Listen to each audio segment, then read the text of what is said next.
20 ಕೃತಿಗಳ ಲೋಕಾರ್ಪಣೆ.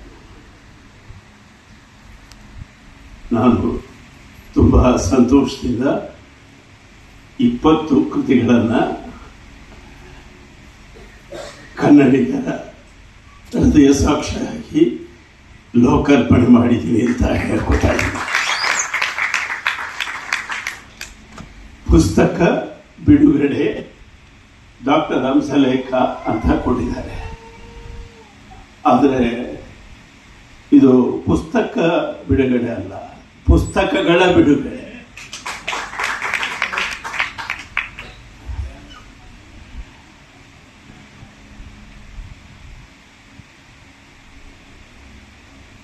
ಬುದ್ಧನದು 3 ಪಿಟಕಗಳಿದ್ದಾವೆ. ವಿನಯ ಪಿಟಕ, ಸೂಕ್ತ ಪಿಟಕ, ಅಭಿಧಮ್ಮ ಪಿಟಕ. 3 ಪಿಟಕಗಳು. ಪಿಟಕ ಅಂದರೆ ಬುಟ್ಟಿ, ಅಂದರೆ ಜ್ಞಾನ ಭಂಡಾರದ ಬುಟ್ಟಿಗಳು ಅಂತ. ಇವತ್ತು ಇಲ್ಲಿ 20 ಬುಕ್ಗಳ ಪಿಟಕವನ್ನು ನಾನು ಬಿಡುಗಡೆ ಮಾಡಿದ್ದೀನಿ. ನಾನು ಅಂದ್ಕೊಂಡೆ ಈ 20 ಪುಸ್ತಕಗಳನ್ನ ಯಾವ ರೀತಿ ಕೊಡ್ತಾರೆ ಅಂತ. ಕರೆಕ್ಟಾಗಿ ಅವರು ಒಂದು ಬುಟ್ಟಿಯನ್ನು ಕೊಟ್ಟಿದ್ದಾರೆ. ಅದು ಬುದ್ಧನ ಪಿಟಕವೇ ಆಗಿದೆ. ಆ ಬುದ್ಧನ ಪಿಟಕದಲ್ಲಿ 20 ಪುಸ್ತಕಗಳಿದ್ದಾವೆ. ಆ 20 ಪುಸ್ತಕಗಳು, ಅದರ ವಸ್ತುವಲಯಗಳು, ಅದನ್ನೆಲ್ಲ ವಿವರಿಸಿದ್ದಾರೆ. ಬಹಳ ವೈವಿಧ್ಯಮಯವಾದ ವಸ್ತುಗಳು ಮತ್ತು ಚಿಂತನೆಗಳು ಆ ಪುಸ್ತಕಗಳಲ್ಲಿದೆ. ಈ 20 ಪುಸ್ತಕಗಳು ಲೋಕಾರ್ಪಣೆಗೊಂಡಿರೋದನ್ನು ಕಂಡು ಕನ್ನಡ ತಾಯಿ, ಕನ್ನಡಮ್ಮ ಮಂದಹಾಸ ಬೀರ್ತಾ ಇದ್ದಾಳೆ. ಮಂದಹಾಸ ಬೀರ್ತಿದೆ. ಪುಸ್ತಕಗಳ ಬಗ್ಗೆ ಮಾತಾಡೋದಕ್ಕೆ ನನಗೆ ಏನು ವಿವರ ಗೊತ್ತಿಲ್ಲ. ಆದರೆ ನನ್ನ ಗುರುಗಳಾಗಿರ್ತಕ್ಕಂಥ ಎಸ್.ಜಿ. ಸಿದ್ದರಾಮಯ್ಯನವರು ಕೂತಿದ್ದಾರೆ. ಅವರ ಪುಸ್ತಕದ ಹೆಸರು ಅರಿವು ಜಂಗಮ ಅಂತಿದೆ. ಅದರ ಒಳ ವಿವರಗಳು ಗೊತ್ತಿಲ್ಲ. ಆದರೆ SGS ಅಂದರೆ ಏನು, ಅವರ ಬರಹಗಳ ಹಿಂದಿನ ಗುಣ ಏನು, ನಿಷ್ಠೆ ಏನು, ಅದರ ಬಗ್ಗೆ ಎಲ್ಲ ನನಗೆ ಚೆನ್ನಾಗಿ ಗೊತ್ತಿದೆ. ಅವರ ಬಗ್ಗೆ ಡಾಕ್ಟರ್ ಕೆ.ವೈ. ನಾರಾಯಣ ಸ್ವಾಮಿ ಬಹಳ ಒಳ್ಳೆಯ ವಿಮರ್ಶೆಯನ್ನು ಬರೀತಾರೆ. ನಾನು ಮಾತಾಡ್ಬೋದು ಗೊತ್ತಿಲ್ಲ, ಅದರ ವಿಷಯ ಅಲ್ಕೋಗ್ಬಿಡ್ತೀನಿ.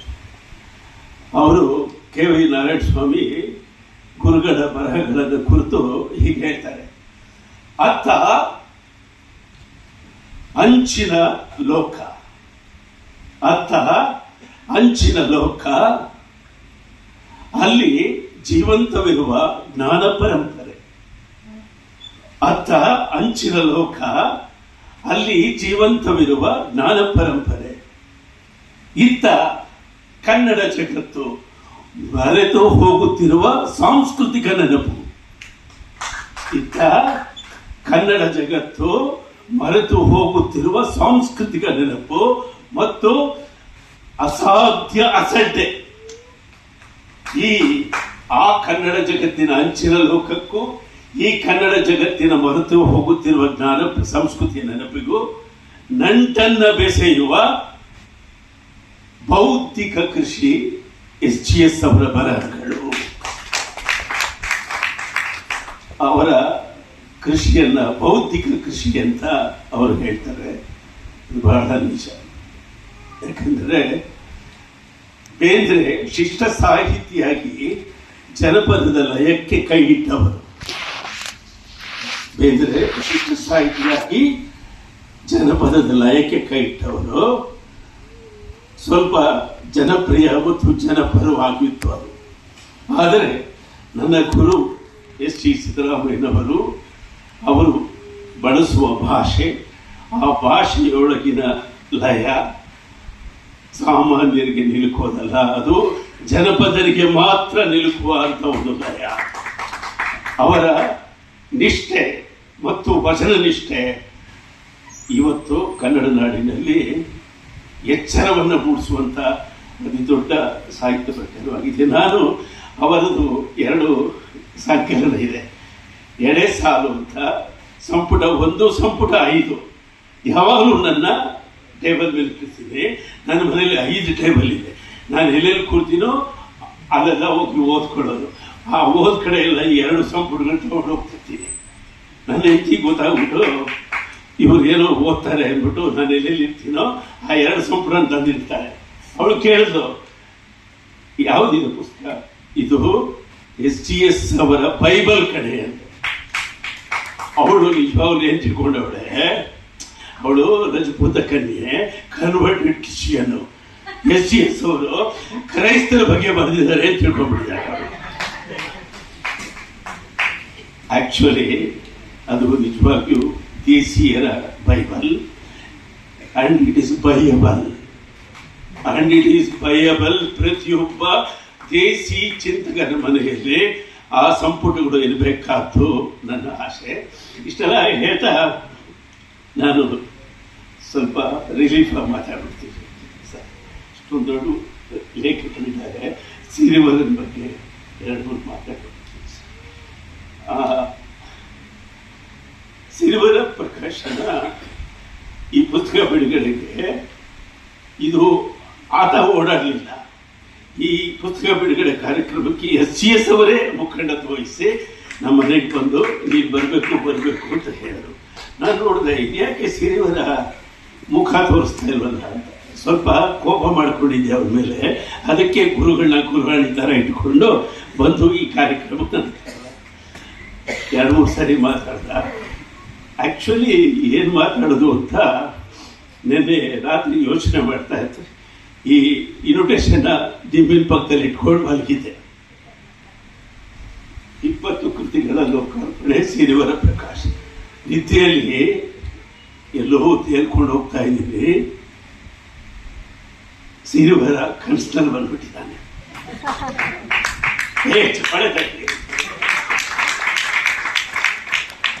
ಕನಸಿನಲ್ಲಿ ಬಂದ್ಬಿಟ್ಟಿದ್ದಾನೆ. ಗುರುಗಳೇ, ಏನ್ ರವಿ, ಏನಾಯ್ತು? ಗುರುಗಳೇ ನೋಡಿ, ನನ್ನ ಹಿಂದೆ ನೋಡ್ತೀನಿ ದೊಡ್ಡ ಸಿಂಹಗಳ ಸೈನ್ಯ, ದೊಡ್ಡ ಸಿಂಹಗಳ ಸೈನ್ಯ. ಏನೋ ಇಷ್ಟು ದೊಡ್ಡ ಸಿಂಹಗಳ ಸೈನ್ಯ ತಂದಿದೆಯಾ? ನಾನು ಜಿಂಕೆ, ನಾನು ಸಿಂಹಗಳ ಸೈನ್ಯವನ್ನು ನಡೆಸ್ತಾ ಇದ್ದೀನಿ. ಹೌದೇನಪ್ಪ? ಎಲ್ಲಿ ಯುದ್ಧ ಗೆಲ್ಲಕ್ಕಾಗ್ತಾ ಇಲ್ಲ. ಯಾಕೆ? ಸಿಂಹಗಳು ನಾನು ಕಮಾಂಡ್ ಕೊಟ್ಟ ತಕ್ಷಣನೇ ನಂತರ ಹಾರ್ತಾ ಇದ್ದಾವೆ, ನಂತರ ಓಡ್ತಾ ಇದ್ದಾವೆ, ಒಂದು ಯುದ್ಧ ಮಾಡ್ತಾ ಇಲ್ಲ. ನನಗೆ ದೊಡ್ಡ ಸಮಸ್ಯೆ ಆಗ್ಬಿಟ್ಟಿದೆ. ನನ್ನ ಹತ್ರ ಯಾಕೆ ಬಂದೆ? ನನಗೊಂದು ದಾರಿ ತೋರಿಸಿ. ಏನ್ ಮಾಡ್ಬೇಕು ಹೇಳಪ್ಪ? ನಾನು ಜಿಂಕೆ ಆಗಿದೆ, ನಾನು ಸಿಂಹ ಆಗ್ಬೇಕು. ನನಗೊಂದು ದಾರಿ ತೋರಿಸಿ. ಸಿಂಹ ಆಗ್ಬಿಟ್ಟು ಏನ್ ಮಾಡ್ತೀನಿ? ನಾನು ಸಿಂಹ ಆಗ್ಬಿಟ್ಟು ಜಿಂಕೆಗಳ ಸೈನ್ಯವನ್ನು ನಡೆಸ್ತೀನಿ. ಹೌದಾ? ಯಾವುದೋ ಅರೇಬಿಕ್ ಗಾದೆ ಇದ್ದಾಗಿದೆ ಕಣೋ. ನಾನು ಜಿಂಕೆ, ಈಗ ಸಿಂಹ ಆಗ್ಬೇಕು. ಏನಾದ್ರು ದಾರಿ ತೋರಿಸಿ. ನಾನು ಹೇಳಿದ್ರೆ ನನಗೆ ದಾರಿ ತೋರಿಸ್ತಾ ಇಲ್ಲಪ್ಪ. ನನಗೆ ಒಂದಂತೂ ಅನ್ನಿಸ್ತಾ ಇದೆ, ಇವತ್ತು ಭಾರತದಲ್ಲಿ, ಪ್ರಪಂಚದಲ್ಲಿ ಜಿ ಅಂತ ಒಂದು ಸಮುದಾಯ ಎದ್ಬಿಟ್ಟಿದೆ. ಜಂಜಿ ಸಮುದಾಯ ಎದ್ಬಿಟ್ಟಿದೆ. ದೇಶದಲ್ಲಿ ಎಲ್ಲಿ ನೋಡಿದ್ರು ನಿರೂಪಕರು ಹೇಳಿದಂಗೆ ಮಾತಾಡ್ತಾ ಇದ್ದಾರೆ, ಪ್ರಶ್ನೆ ಕೇಳ್ತಿದ್ದಾರೆ, ಇತ್ಯಾದಿ ಎಲ್ಲ ನಡೀತಾ ಇದೆ. ನಾವು ಕನ್ನಡಿಗರು ಸುಮ್ಮನೆ ಪ್ರಶಾಂತ ಸಾಗರದಲ್ಲಿ ಕೂತ್ಕೊಂಡು ಪುಸ್ತಕಗಳನ್ನ ಬಿಡುಗಡೆ ಮಾಡಿಕೊಂಡು ಮಾತಾಡಿಕೊಂಡು ನಿಲ್ತಾ ಇದ್ದೀವಿ. ನೀನು ಒಂದು ವಾಕ್ಯ ನನಗೆ ಹೊಳಿತಂದು ಹೇಳ್ತೀನಿ, ಅದನ್ನು ಹೇಳು. ನೀನು ಜಿಂಕೆಯಿಂದ ಸಿಂಹ ಆಗ್ತೀಯ. ಹೇಳಿಕೊಡಿ. ಜನ್ಸ ಕನ್ನಡ, ಜನ್ಸ ಕನ್ನಡ ಅನ್ನುವಂತೆ ಅಂದ ರವಿ ಸಿರಿವರ ಸಿಂಹ ಅಂತ. ಅಲ್ಲಿಂದ ಜಿಂಕೆಗಳ ಸೈನ್ಯವನ್ನ ಪಡ್ಕೊಂಡು ಗೆಲ್ತೀನಿ ಅಂತ ನಾನು ಇದನ್ನ ಸುಮ್ಮನೆ ಉಪಮಾನ ಕೊಟ್ಟು ಹೇಳ್ತಿದ್ದೀನಿ. ಇವತ್ತು ಕರ್ನಾಟಕದಲ್ಲಿ ಆಗಬೇಕಾದ್ದು ಒಂದು ದೊಡ್ಡ ಆಂದೋಲನ, ಅದು ಪುಸ್ತಕಗಳ ಮುಖಾಂತರ ಆಗಬೇಕು. ಆತ ಹೇಳಿದ ಪುಸ್ತಕಗಳ ಸಂಸ್ಕೃತಿ ಮುಖಾಂತರ ಒಂದು ಆಂದೋಲನ ಆಗಬೇಕು. ನಾವು ಪ್ರಶಾಂತವಾಗಿ ಕೂತಿದ್ದೀವಿ. ಕನ್ನಡ ತಾಯಿ ಇಷ್ಟು ಪುಸ್ತಕಗಳನ್ನು ಮಂದಹಾಸದಿಂದ ನೋಡ್ತಾ ಇದ್ದಾಳೆ. ಕನ್ನಡ ತಾಯಿ ಅಮ್ಮ ಅಚ್ಚರಿಗೊಳ್ಳಬೇಕು. ಝಂಝಾ ಕನ್ನಡ ಅಂದ್ರೆ ಅಮ್ಮ ಅಚ್ಚರಿಗೊಳ್ಳಬೇಕು. ಝಂಝಾ ಕನ್ನಡ ಅಂದ್ರೆ ಕನ್ನಡ ತಾಯಿ ಬೆರಗುಕೊಳ್ಳಬೇಕು. ಆ ರೀತಿಯ ಒಂದು ಕನ್ನಡ ಮತ್ತು ಪುಸ್ತಕ ಸಂಸ್ಕೃತಿಯನ್ನ ನಾವು ಬೆಳೆಸಬೇಕು ಅನ್ನೋದು ನನ್ನ ಆಶೆ ಆಗಿದೆ. ಅದಕ್ಕೋಸ್ಕರ ಆ ಕನಸಿನ ಮುಖಾಂತರ ರವಿ ಸಿರಿವರನಿಗೆ ಜಿಂಕೆ ಸೈನ್ಯಕ್ಕೆ ಒಂದು ಸಿಂಹದ ಲೀಡರ್ಶಿಪ್ ಕೊಡುವಂತ ಕೇಳ್ಕೊಂಡಿದ್ದೀನಿ. ನಾಗತಿಳಿ ಚಂದ್ರಶೇಖರ್ ಅವರು ಜೀವನ್ಮುಖಿ ಅನ್ನೋ ಒಂದು ಪತ್ರಿಕೆಯಲ್ಲಿ ಒಂದು ಅಂಕಣ ಬರೆಸ್ತಾ ಇದ್ದಾರೆ. ಗಾಯಗಳು ಆರಲಿಲ್ಲ ಅಂತ. ಅದರಲ್ಲಿ ಹೇಳ್ತಾರೆ, ದೇಶಭಕ್ತಿಗೆ ಭಾಷಾಭಕ್ತಿ ಕುಂದಲ್ಲ. ದೇಶಭಕ್ತಿಗೆ ಭಾಷಾಭಕ್ತಿ ಕುಂದಲ್ಲ ಅಂತ. ನಿಜ, ಪ್ರಾದೇಶಿಕ ಭಾಷೆಗಳಿಂದ ಸಮಗ್ರತೆಗೆ ಧಕ್ಕೆ ಬರುತ್ತೆ ಅಂತ 70 ವರ್ಷದಿಂದ ನೆಹರು ಹೇಳ್ತಾ ಇದ್ರು. ಅವ್ರು ಹೇಳ್ತಾರೆ, ಚಂದ್ರಶೇಖರ್ ಏನಾಯ್ತು, ಪ್ರಾದೇಶಿಕ ಭಾಷೆಗಳಿಗೆ ಅಸ್ತಿತ್ವ ಕೊಟ್ಟಿದ್ದಕ್ಕೆ ಏನು ಪ್ರಳಯ ಆಯ್ತಾ? ಏನು ಆಗ್ಲಿಲ್ವಲ್ಲ, ದೇಶ ಒಡೆದೋಯ್ತಾ?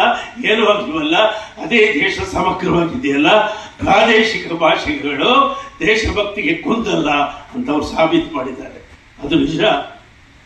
ದೇಶದ ಸಮಗ್ರತೆಗೆ ನಾವು ಕನ್ನಡಿಗರು ನಮ್ಮ ನದಿಗಳನ್ನ ಶೂರಿಟಿ ಕೊಟ್ಟಿದ್ದೀವಿ.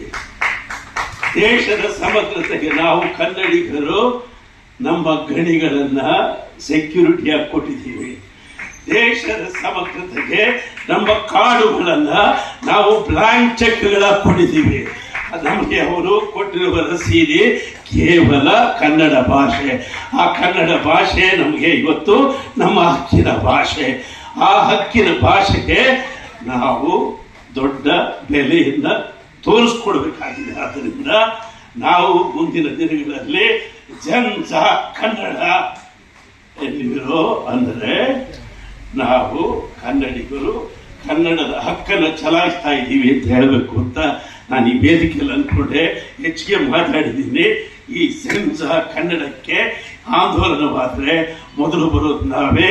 ದೇಶಭಕ್ತಿಗೆ ಭಾಷಾಭಕ್ತಿ ಕುಂದಲ್ಲ ಅಂತ ಹೇಳ್ತಾ ನನ್ನ ಮಾತು ಮುಕ್ತಾಯ ಮಾಡ್ತೀನಿ. Thank you.